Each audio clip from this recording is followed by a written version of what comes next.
Hey, hey, hey! Hello, my friends. This is your coach for life, Reshma, back again today with another video. And today I have a special guest coming soon.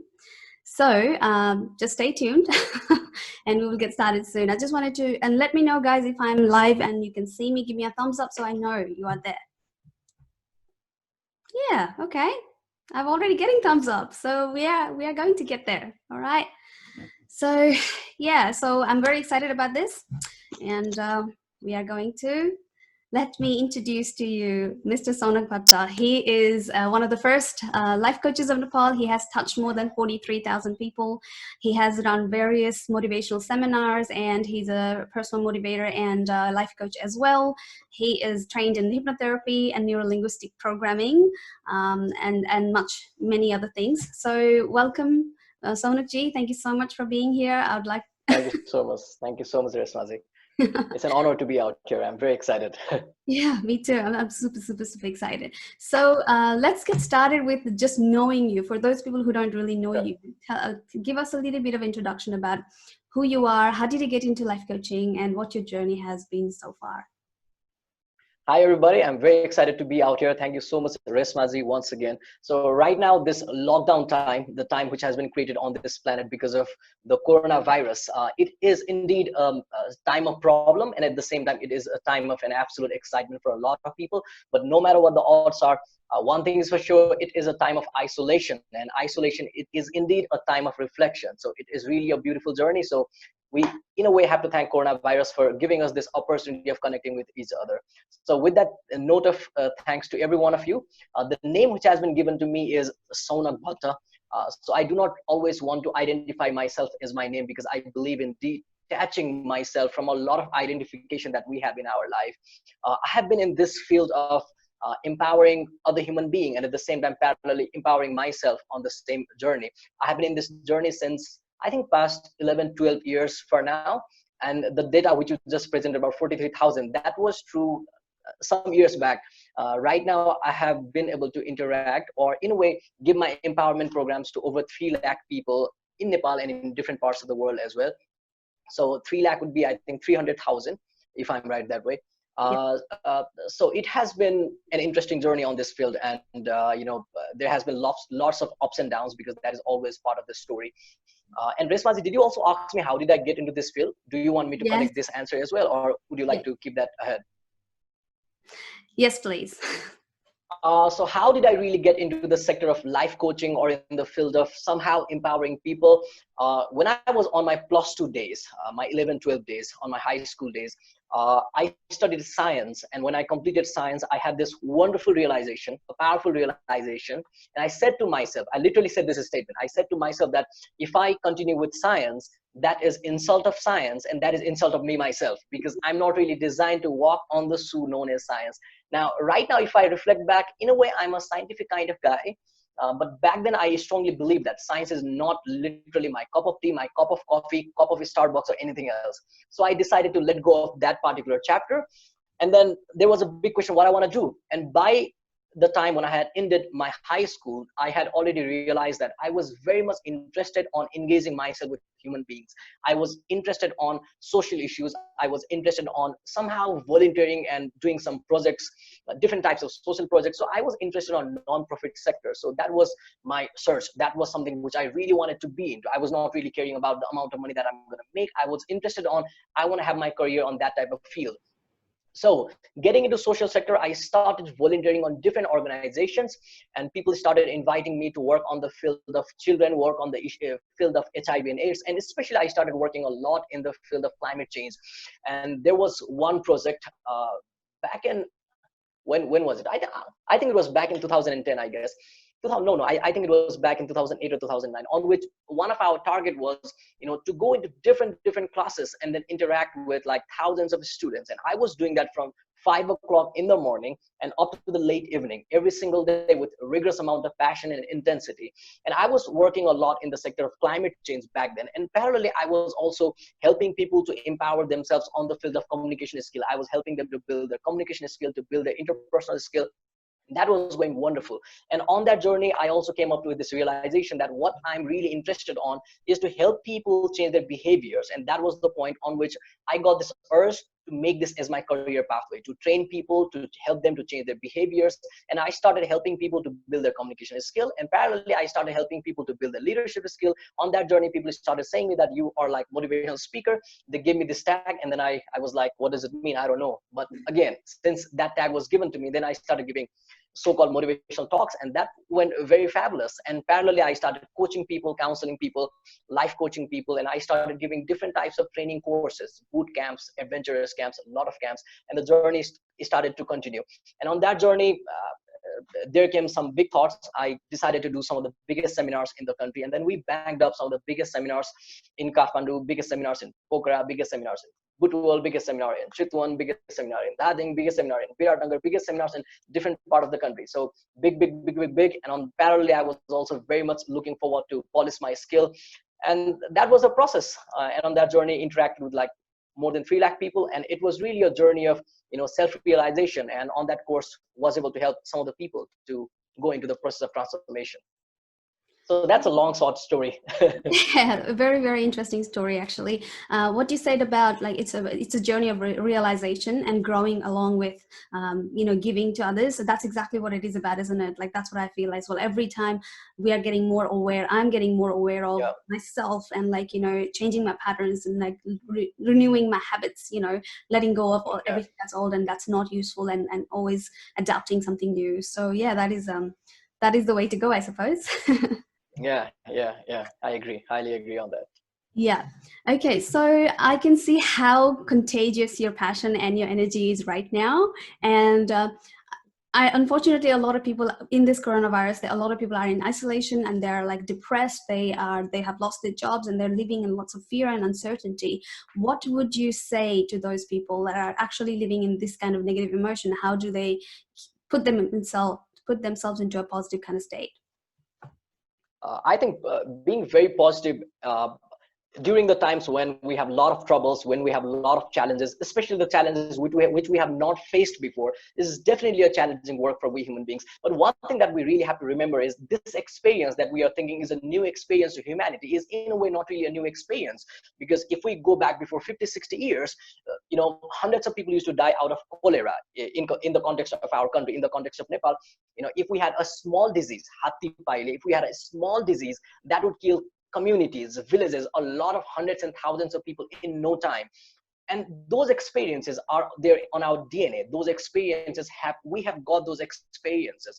So in a way, it looks like a new experience to us, but from the other side, because our ancestors have survived it, it is not really a new experience to us. And one thing that we truly have to understand is we human beings, we are absolutely adaptive in nature. We can adapt to situations. It takes time.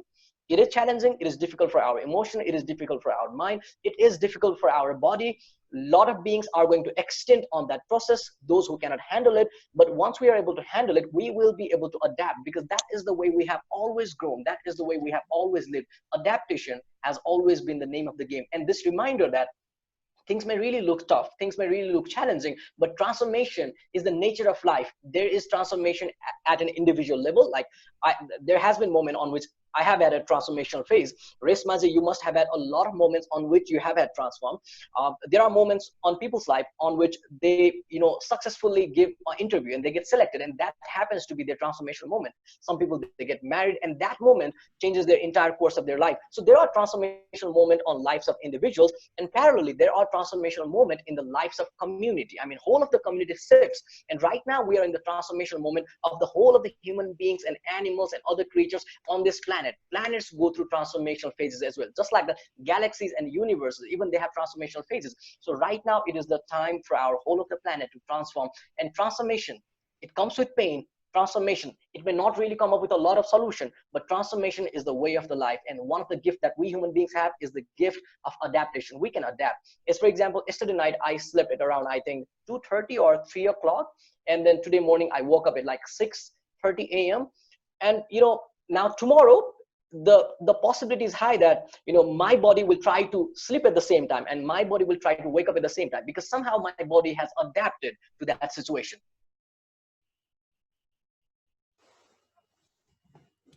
You kind of froze, Saunakji. I can't.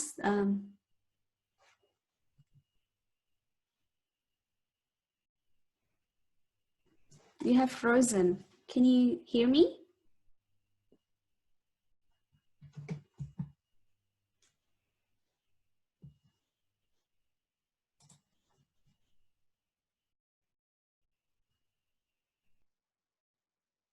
Hi, did we reconnect right now?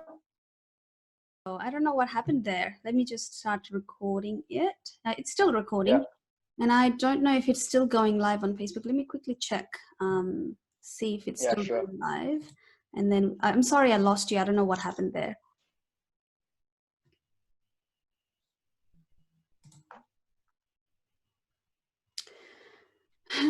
Okay, let me see. Happens sometime. I was just speaking. I didn't even know it had already gone. Oh, right. Says it's been going live. I just let me see. Let me ask a question to someone. See if just to see if it is still like going or Yeah, sure. yeah. Ah, that's right. It's still recording. So even if it is not, oh yeah, it's still going. So it's good. All right. So we are back on track. That's nice.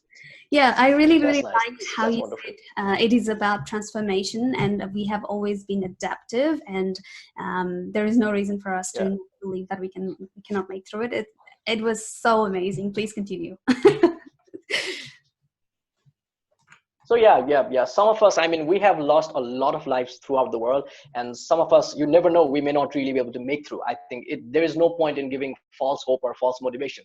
I mean, there are challenging times. Some of us we die out of accidents. Some of us we die out of diseases. Some of us we die even when we are sleeping, and some of us we die at difficult times like this. Some of us we may not really be able to make through. But one thing that we have to understand is this is a transformation phase for the entire of the planet, and that is a very exciting process in itself, and we are adaptive, and human beings will definitely be able to adapt. Now it is not just about getting the disease, it's also related with the financial thing, with our relationship, with a lot of things that's happening in our life. We are adaptive. We may or may not be able to make it through, but adaptation is automatically a process that allows us to make it through, that allows us to go into the next dimension on which we really want to move into. Yes, 100%. So I yeah. agree with you. Yeah, so once we understand this nature of life, this nature of we human beings, and and our chemistry with the nature, things start to make sense. Even troubles and problems, they start to make more sense to us.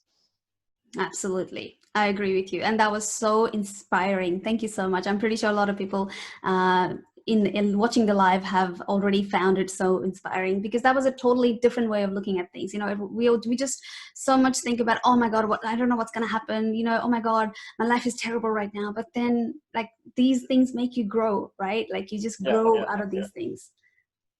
yeah. Makes sense. Yeah. Okay. All right. So I'll ask you a question. This is a question from someone, because I did a post and I said, hey, if you have any questions for you, write it down, send it to me. And I literally have a question from someone. So Mm-hmm. this is from Rajan.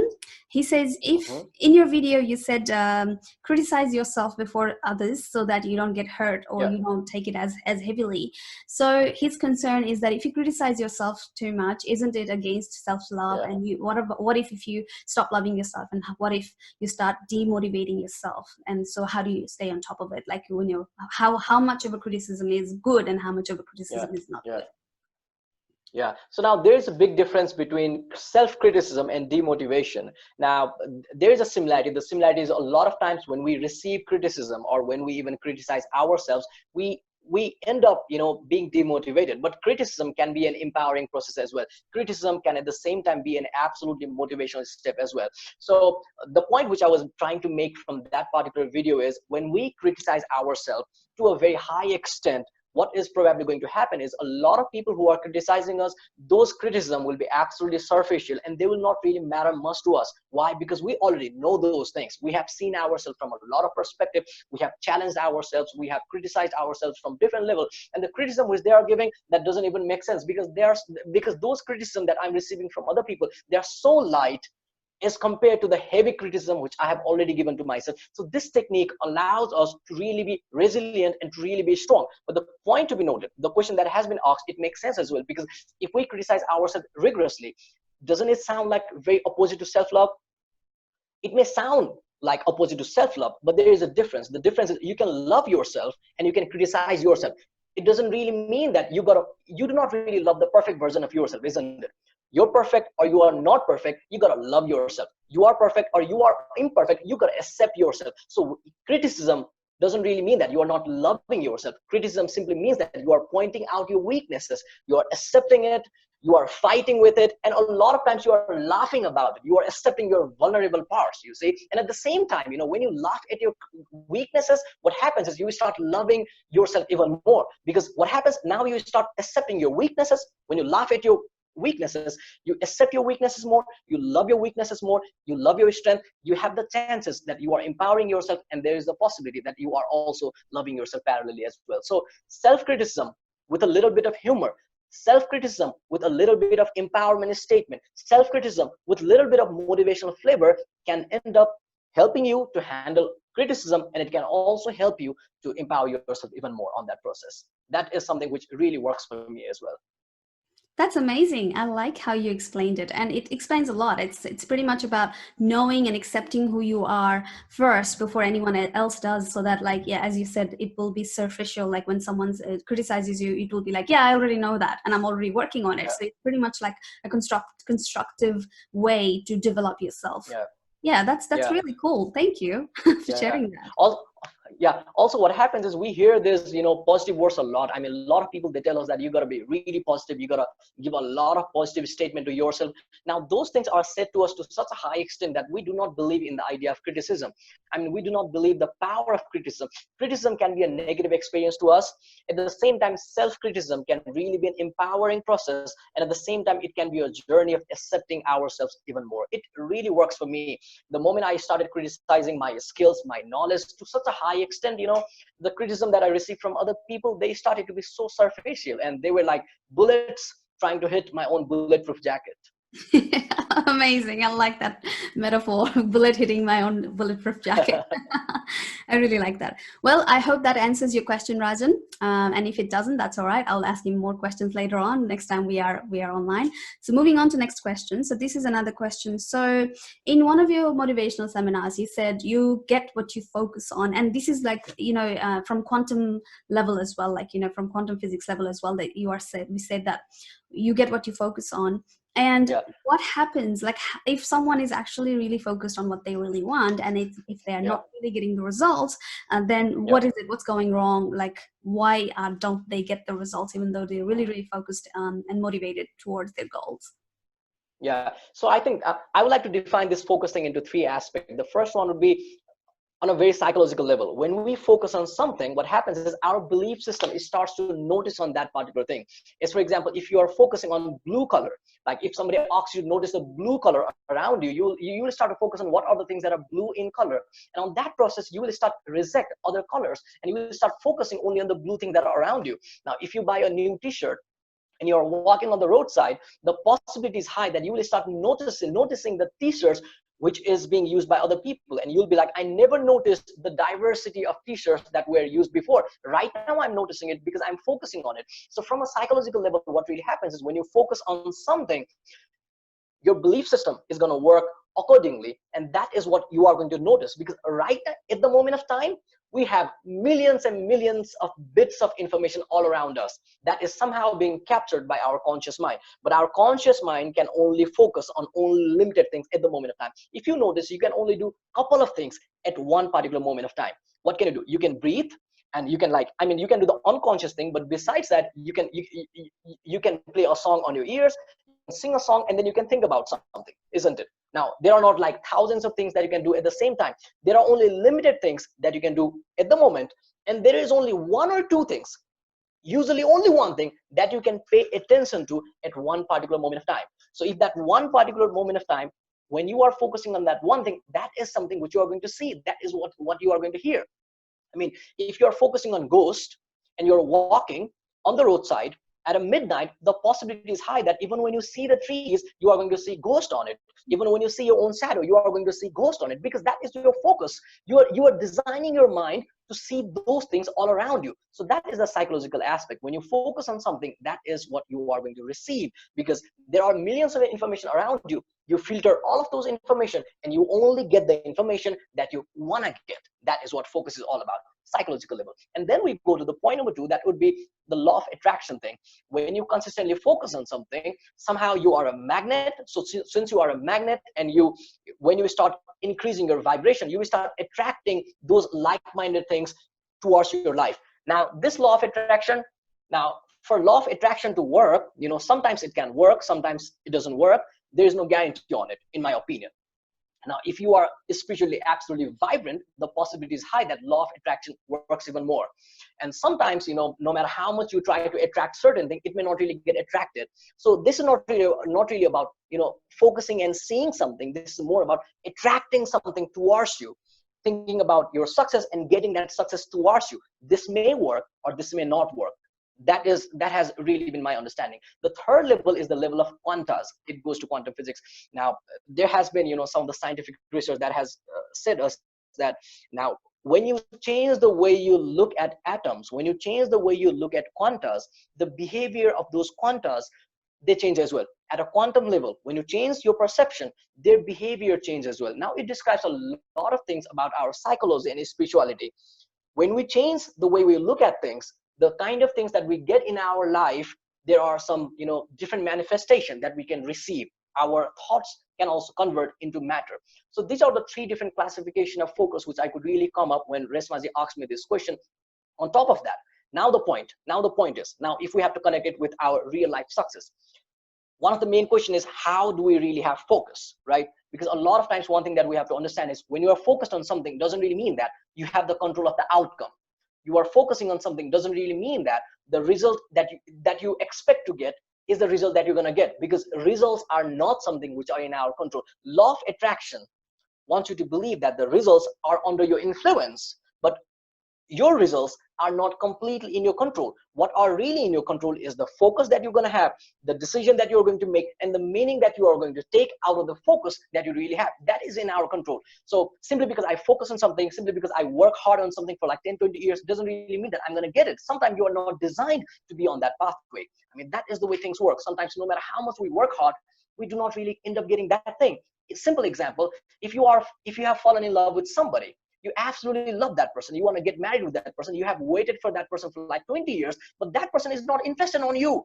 I mean, maybe no matter how much you try, you will not end up getting that person, isn't it? I mean, that is the way it works, in my opinion. So now going to the last question, how to really have focus on something.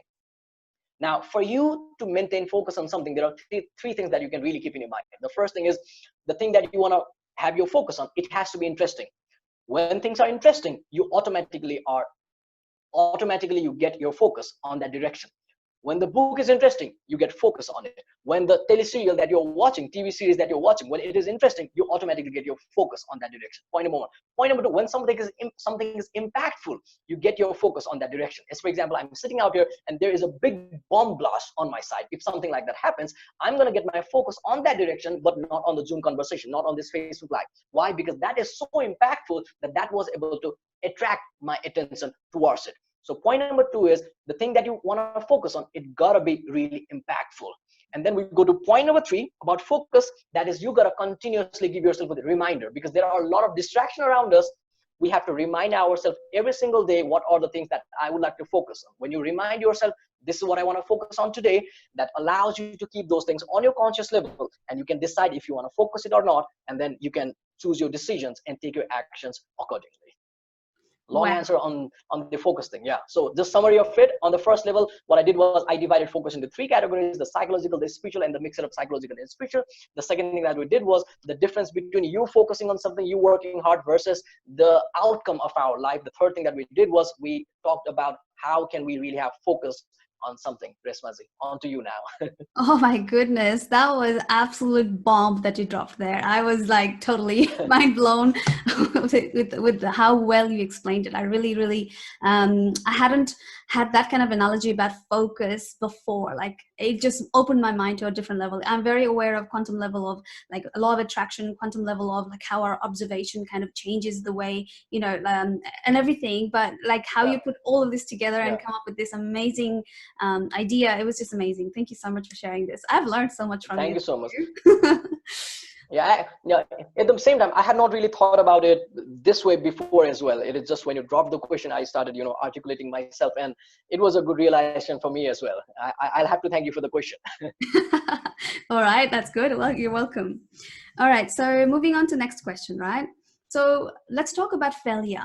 So a lot of people are Yeah. afraid of failure. So like as if failure is such a big thing, and because of that, they don't get started on. Let's say they have a dream of doing something, starting a business. They never get started because of failure of fear of failure, or even like when they get started in their dream journey, they give up midway because they feel like they can't do it, and they take it as a failure and they beat themselves up, and they say to themselves that they can never achieve anything in their life. They take negative meanings out of it. So what does failure really Yeah. mean to you? How would you explain to people that what failure really is, and how not to take it too personally and stop your life out of it? Wow, there are like so many questions. Which one would you like me to go first? What is failure? So you have certain expectation, you don't get those expectations, that's a failure. So if we go with this definition of failure, the success is you have certain expectation, you get those expectation, that is success.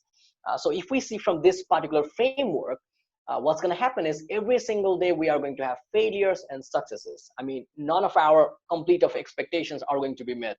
I mean, even if the most successful people, they are going to have failures and success every single day. I expect to drink water right now, but I'm busy on this conversation. So in a way, that is my failure because my expectation was not really met. I expect this session to really go wonderful. If it doesn't happen, that's a failure for me right now at this particular moment because that was beyond what I really expected. So, I think one of the very general way of looking at failure and success would be you have expectation, you meet it, success. You have expectation, it crashes down, that would be failure. Okay, that's good. And so how do you stop people from being demotivated out of failure? Now, one thing that we have to understand is one of the reasons why we are scared of failure is not really because what we are going to get out of failure. That is what we think it is, but it is not that way.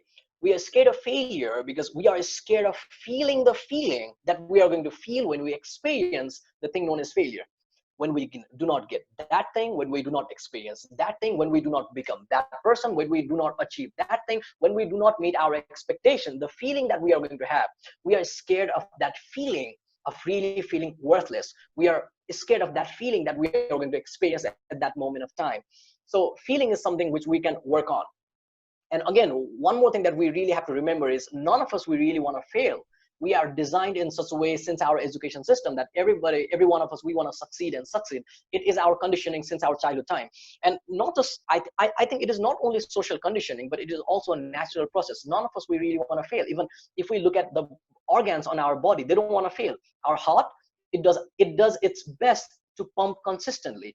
The organs on our body, they fight really hard to make sure that we are successful, or in other words, they fight really hard to really make sure that we survive. None of us, we want to fail, we really want to succeed. But the point is, I mean, the interesting point is, since every one of us, we want to succeed and we don't want to fail, it is very obvious that when we fail, we're going to feel bad. I don't think there are people who are going to feel happy when they are really failing, because there's going to be one big problem. If you become happy when you're failing, if you become happy when you fail, you are going to associate the emotion of happiness with failure. And somehow, if you are sad in life, you'll get this desire to fail again, because that is how you'll feel happy, isn't it? So feeling good when you're failing is somehow attracting failure in your life, because that is what your emotion will be interested to do. You'll be attracted towards failure if you start feeling good about failure. So it is totally fine to really feel bad. But the question is, how long do you want to feel bad? That is the point. It is fine to feel bad for a certain time. It is not fine to really be able to stick with that emotion for a longer duration of time. We got to learn to let go of those feelings very soon. How do we do that? There are a lot of motivational strategies. We got to believe on our vision. We got to believe that with consistent work, we can change ourselves. We got to believe that even though things are not in our control, we can consistently improve. We got to have people around us who can always help us to be better version of ourselves. We got to have those books that can inspire us to be better version. We got to subscribe to those YouTube channels that can really help us to improve on our gears, that can help us to remain inspired. We got to have those belief system that can somehow motivate us to wake up every single day, or at least, to be activated at least once a week, and to have focus towards our goal. It is fine to be demotivated. That is the way life goes. But the bottom line is, are you somebody who can find a way to motivate yourself or not? And you got to be somebody. If you don't have that skill, you got to learn it. How do we do it? We got to change our state. And point number two, we got to be smart as well. To be smart, you can take help of a lot of people who are around there to help you to gear yourself up. And for you to change your state, you got to change your body. I mean, get into physical exercise consistently, go to emotional gym, go to mental gym, give time to yourself, reflect, empower yourself. And that is how you got to build the muscle of self-motivation. And, the feeling of failure surrenders the face of self-motivation. I repeat, the feeling of failure, the feeling that we receive when we have failed, it surrenders the face of self-motivation. And that is what we got to learn. And it happens with our consistent effort. It is not a one-time work. It gotta be a consistent work for us to build the muscles of self-motivation in our life. Yep. Onto you, Resmasi.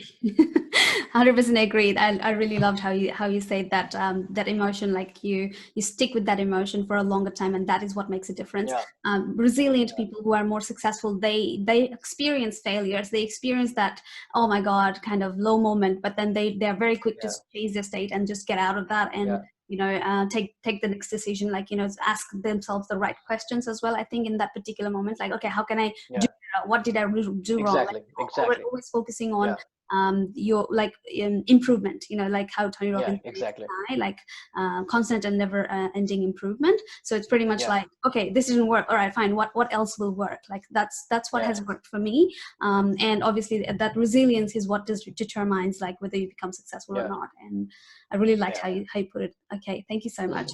And you touched a little bit on motivation, right? And there are lots of ways to motivate yourself, and one of the ways is to like obviously raise your body energy. Like when you get into that peak state, you're motivated, you feel there is no negative emotions there, and that's when you feel peak. But it's motivation itself is kind of temporary. It's not designed to be. It's like any other emotion. It's temporary. So like most of the people, like they talk to me, and and I'm pretty sure that you have encountered as well. They say, when I listen to your, let's say, as long as they're listening to your motivational speech, they are like, whoa, I'm gonna do so much in my life. And then as soon as that finishes, they just go, the motivation goes, and then they never do anything about it, right? So what tip would you like to give to that kind of people who are easily motivated and easily demotivated? How do they stay in this more motivated kind of state, or how do they activate themselves towards what they need to do, like to achieve their goals?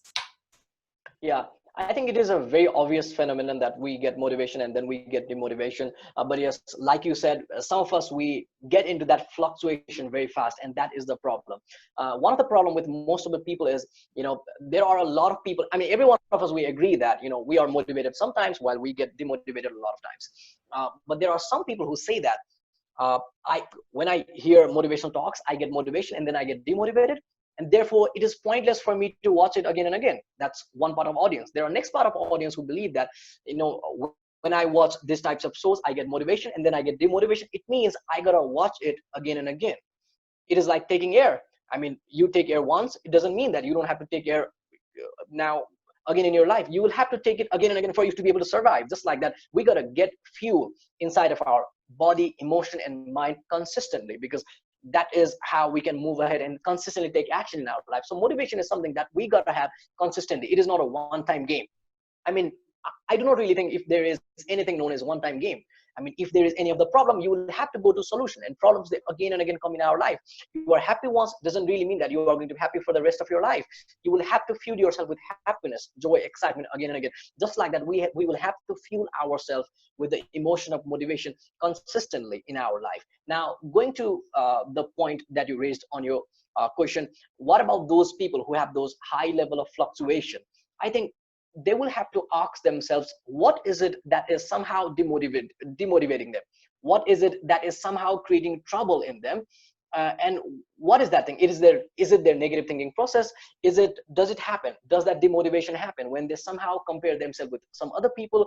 Does that demotivation happen when they somehow hear opinion of some other people? Does this demotivation happen when they're somehow in a very lazy state? What is their recipe of demotivation? Now, we know a lot of recipes of motivation. Now let us think about it. What is your recipe of demotivation?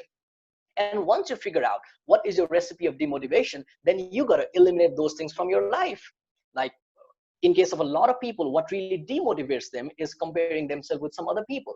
Like right now, they're motivated to read like 10 books, but they see somebody who is like playing guitar and they are now inspired to do that particular thing. And they are demotivated to do this particular thing, and they are inspired to do something else. So if comparison is the enemy of yours, you got to be very aware about comparing yourself with something else. And you got to eliminate a lot of sources like social media that allows you to compare yourself with something else very fast. So you got to discover what is your demotivational recipe. Like there are a lot of people who do not continue something when things start to be difficult. Now, difficulty is something which is not allowing them to have that level of motivation. So if it is difficulty, they're going to now find a way to solve that particular problem. Now, one of the way could be if you have an appealing vision on your mind, the vision can somehow inspire you to even face that difficulty and go ahead. Now, when the vision or the dream or the outcome that you intending to get, when that dream or goal is not appealing and the process, it becomes difficult, the possibility is very high that we do not really continue it. So that is something which we really have to remember. Find out the demotivation recipe of your life. And at last, talking about the same thing of motivation, let me share to you, there are two things that really drive us. First is our desire. The second thing is our fear. I mean, desire is a very powerful motivator. At the same time, fear is a powerful motivator as well. And now going to the point of desire, desire can motivate us into two ways, in my opinion. The first is the end result. What is it that you're trying to get? I mean, if you are on a trekking, something which is motivating you a lot of times could be watching that mountain when you are on top of the hill, or something, or there could be some other thing that is really motivating you. So one of the things that motivates you is the end result, the goal that you would get. The second thing that motivates you in the chapter of desire is the process. When the process is exciting, when the pathway is absolutely fabulous, you really get inspired to do it. Like a lot of times we are motivated to sing song, not really because singing song will make you an amazing singer, but because you really like to do that particular thing. So when the pathway is absolutely interesting, we are highly motivated as well. So you got to ask yourself, what drives you more? Is it the vision that drives you more, or is it the pathway that drives you more? If it is the vision that drives you more, you are a vision-centered human being. If it is the pathway that drives you more, you are an intrinsic human being who is more excited with passion, joy, compassion, and present emotions. So once we figure out what motivates us, and once we figure out what demotivates us, and once we start making a strategy of it and consistently execute those strategies every single day, and I repeat, reminders are important. Every single day, find a way to give yourself reminders, powerful reminders. Write it on your room. Remind yourself about your motivational strategy, demotivational strategy. Remind yourself about the focus that you want to have for this particular day. Find a way to remind yourself consistently, and that is how probably we can make through on this absolutely distractive life. That would be one of the recipe, one of the way that can help us, I guess. Yeah, totally get it. I really liked the part that you said about comparing. Like a lot of people do that. They compare themselves with others, and that is a massive demotivating factor. I used to be like that as well. I used to compare myself to others, and I used to say, I'm not good enough. Like, look at my friends. They're like at that position. They're doing this, this, and this. And who the hell am I? What have I done with my life? You know, I used to beat myself up a lot, and I have grown out of it. And I see that my life is beautiful. My life is journey. My journey is beautiful in its own way. I don't have to compare myself to anyone else. And ever since I let go of that, I'm not demotivated because I don't beat myself up for not doing, you know, what someone else is doing. So yeah, totally understand and get that part. Sounds fabulous. Yeah. Okay, so I have another question for you, if it's okay. We are going over time, if that's okay with you. Yeah, sure. Okay, so this question, a lot of people reach out to me and they ask me, they say, hey, I really like what you're doing. You are helping people, you're educating people, you're motivating people. And I'm pretty sure you come up across with this as well. And they say, I want to help others as well. I want to be able to motivate others as well. So how do I get started? How do I help people? What do I do? So what my answer has been is that start small. If you don't know anything, start small. Just listen to someone, make them heard, you know, make them understand, give some sympathy to them. them, like try and just don't judge them, you know, and do that little thing. Like if you can give them, like, let's say a food, you know, invite them to your place and give them something to eat, like if they're actually in a really big trouble, then, you know, like whatever little thing you can do, that's how you get started. And then like that's when you get the momentum going, and then you can go to next level after that. So that's what I say to people. Yeah. What would you say? What would Mhm. you suggest? My opinion would be learn, confirm, and share. I think these three things would be one of my takeaway for anybody who is interested to know this particular thing. Learn, confirm, and share. I mean, we gotta learn things first. Until unless we know things, how would we share? There are a lot of people who share without knowing much, and there is a big problem. The problem is we are sharing things which we are not even confirmed about. We are sharing things that can really be challenged, and we are disseminating things which are not really true, or they are kind of true, or you never know if they are conditional. Like if somebody says never give up, that is an absolutely conditional thing. There are times in your life on which it is very important that you give up. There are people say that you got to always focus on your dream, but that is not always true. Sometimes it is good that you let go of your dreams if it is toxic and not really helping you in your life. So the first thing is you got to learn. How do we learn? Learn through books, learn through tapes, learn through podcasts, and most important of all, learn through small experiences of your life. Learn through observation, by observing a lot of people who have been doing a lot of things. Observe their behavior. Learn a lot of things. Learn by your own thinking process. First, get a lot of information, design it on your head. And point number two is confirm. Make sure that it is worth sharing. Make sure that it is a valuable lesson. Make sure that this is what people really need. Make sure it is not only, the new is sexy. This is not only something which everybody want to hear. Because if I say that never give up, that is something people want to hear. Now, simply because people want to listen to it, if I say it, that is not really helping the society. That is only, getting the opportunity. If there is something, if I talk about it and people are going to appreciate it, and simply because I get appreciation when I talk about it and I say it because of that reason, that is not really worth it. I gotta share it if it is confirmed. I gotta share it if I strongly believe on it. And for me to believe on it, if I have evaluated that thing from a lot of lens, from a lot of angles. So point number two is confirm the thing that you're sharing. Confirm if it is something that should really be something that is shareable, or something that really makes sense, and something that really helps to contribute in the society or in the life of that individual, whatever your target audience or target community is. The point number three is sharing. I mean, this is the age on which sharing has really been a schedule of most of the people, and it is so good that we join that group of people as well. We can share through TikTok, YouTube, Facebook, Instagram. We have so many platforms to share, and you can start sharing your opinions. You can share at an individual level. You can share through social media. You can simply share with a lot of groups. So sharing and sharing, and I think that way you can start to discover if that is something which really interests you, that is something which is really part of your game, that is something which is really your potential. And you will be able to figure out if that is something on which you would like to stick only on the short run, or on which you would like to stick and play up to the long run. And once you're able to figure it out, if you really believe that it is something on which you would like to play until the long run process, then maybe you can work more on knowledge. You can join a lot of training courses. You can build yourself even more. You can invest a little bit of money on the same process, and then you can give more time, more focus, more attention, and start building your skill even more. I think that would be some of the ways we can really get started on this process and be a contributor and change maker, and help people to get more knowledge and experience some more transformation. That's amazing. I love how you put things. You have a framework for everything. I'm just like, I should have more interviews with you. I'll learn so much more from you. Thank Thank you you. so much, Just Samshti. I thank you. went over time, and you wonderfully explained everything, all the questions that I asked, any questions that my audiences had as well. You answered it very well. I'm so pleased, and I'm so grateful that you are here. Like, to be honest, I wasn't even thinking it will be possible. When I reached out to you, I was like, oh my God, I don't know if he's going to say yes. But when he said yes, I was like, yes. And I'm so grateful that you said yes and you're here. And thank you so much for your time, your energy, and your effort. I hope to see you again soon. And I think I Thank you should. so much. It was wonderful. I loved it because, interviews like this, when you receive a lot of different questions, though they are the questions we know which we have been dealing with, but every time when I receive any of the questions, I usually think on that particular moment, and that allows me to come up with new insights, and it happens to be new realization for me. A lot of answers which I give are the answers which I have been thinking about, but there are a lot of other opinions that comes out spontaneously on that moment, and it becomes one of the process of learning for me. And I have really learned a lot out of this session, and they were wonderful questions. And I really hope that if even if there are some certain number of audiences who can get help out of it, that will be so wonderful. Oh, I'm Thank you sure. so much, Resmazi. It has been a wonderful experience.